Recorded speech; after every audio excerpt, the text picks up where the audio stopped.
Rouverte il y a un an, avec le concert de Sting, la salle reprend vie, et l'année 2018 s'annonce prometteuse.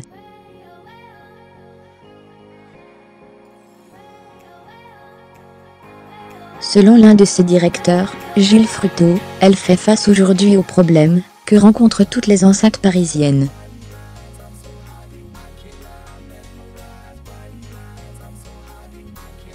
Symboliquement, c'est le 12 novembre 2016, veille du premier anniversaire des attaques terroristes qui avaient frappé Paris et le Stade de France, 130 morts, que la salle du boulevard Voltaire était revenue à la vie, avec un concert du chanteur britannique Sting.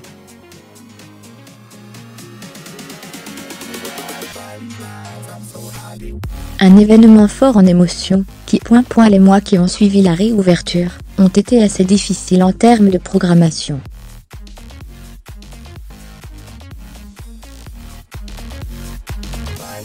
Puis les choses se sont rétablies peu à peu, raconte à l'AFP Jules Fruteau, co-directeur du Bataclan.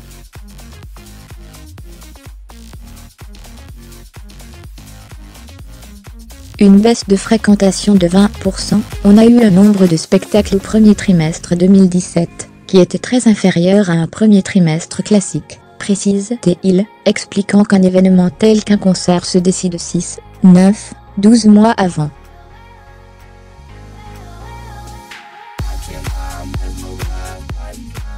Finalement, au cours des 12 derniers mois, le nombre de spectacles organisés au Bataclan a accusé une baisse d'environ 20%.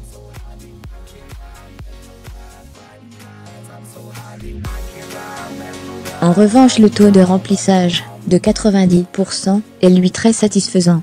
Pendant que le Bataclan terminait sa reconstruction presque à l'identique, sa jauge passant de 1.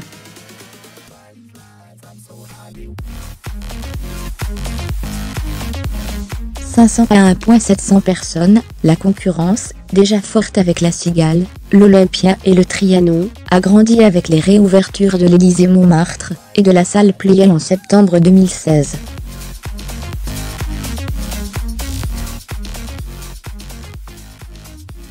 L'offre est plus importante, le contexte économique est hyper tendu. Mais c'est bien, ça nous oblige à réagir, affirme encore Jules Fruteau, ajoutant que le paysage a aussi changé pour les spectacles humoristiques, avec l'ouverture d'une nouvelle salle, comme le 13e art, place d'Italie.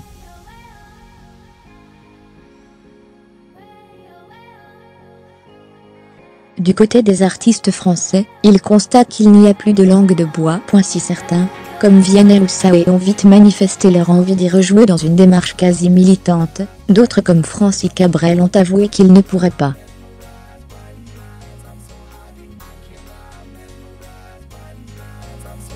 C'est le public qui était visé. Nicolas Sirki, le leader d'Indochine, fut plus véhément, déclarant en septembre aux Parisiens avoir trouvé ignoble de rouvrir cette salle, ajoutant qu'il fallait en faire un sanctuaire.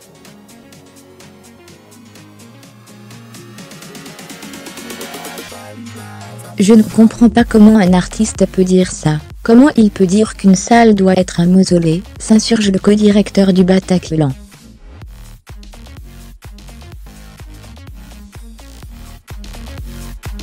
Mais la chose qui est la plus importante, c'est le public. Fermez les guillemets avant d'ajouter. Notre plus grande inquiétude c'était ça.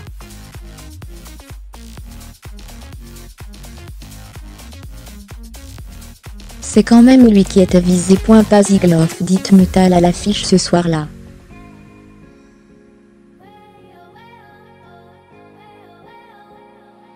Fermez les guillemets. Un point de vue partagé par Bernie Bonvoisin, leader de Trust, en concert sur la scène du Bataclan, le 8 novembre dernier, qui souligne, non sans ironie, que ceux qui ont alimenté cette polémique, on ne les entend pas sur grand-chose.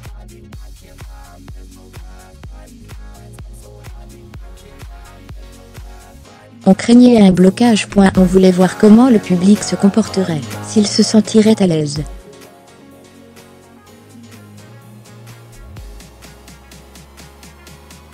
Maintenant, on n'a plus peur de ça, même si des drames, comme l'attentat à Manchester, au concert d'Ariana Grande, peuvent nous ramener à ce qui s'est passé chez nous.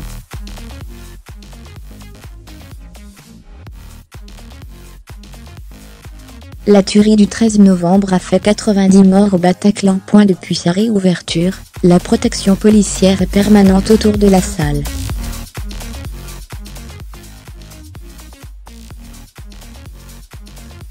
On fait partie des endroits sensibles pour lesquels une mobilisation se déclenche.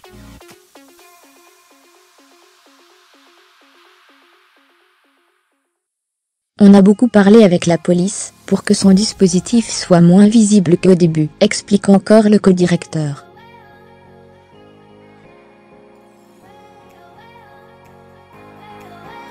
Lors du concert de Trust mercredi dernier, si les vigiles étaient en nombre, nul uniforme de policier n'était visible.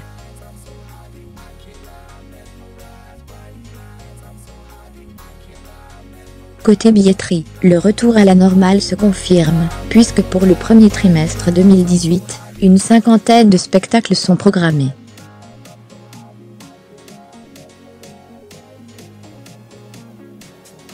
Une bonne moyenne, selon le responsable, pour qui l'année prochaine s'annonce plutôt bien.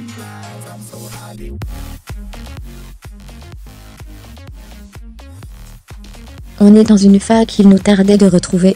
Désormais, on se prend la tête avec des problèmes normaux, ceux qu'on rencontre au travail.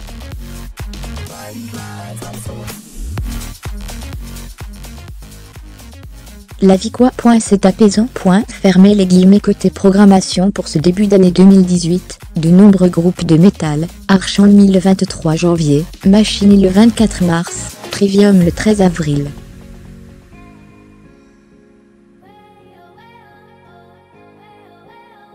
Fermez les parenthèses, de rock, Popa Chubby le 31 janvier, King Gizzard and the Lizard Wizard le 1er mars, ou encore de Ra avec Lorenzo, l'un des rares artistes français qui jouera au Bataclan en début d'année prochaine, le 14 mars.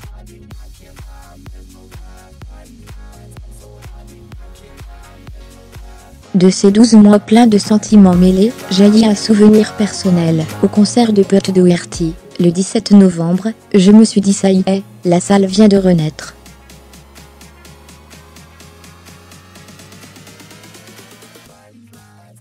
Mais pas à cause de ce qui se passait sur scène. J'étais aux toilettes, et là elle venait d'être complètement détruite.